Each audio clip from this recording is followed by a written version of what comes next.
你不要给孩子再喂那些止咳化痰的药了，吃了这么多药了。我就是孩子咳嗽太着急了，所以就一直想给他吃点药把咳嗽止住。你这种孩子主要是早晨起来咳嗽，喉咙那里卡了口痰，咳的声音又不深，它主要是脾胃虚弱所引起来的。你这种是脾虚咳嗽、体虚咳嗽，你去药房或者回家买点陈皮水、太子参、茯苓这3个药去炖点粥炖点水喝都可以。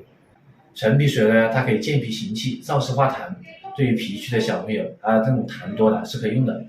太子参可以给你孩子补一下气，咳得太久了。然后用点茯苓水把那个湿气从小便里面沥出来，同时可以健脾，这样子湿气去除就有路子，不要再吃止咳化痰的药了。好的，谢谢谭医生。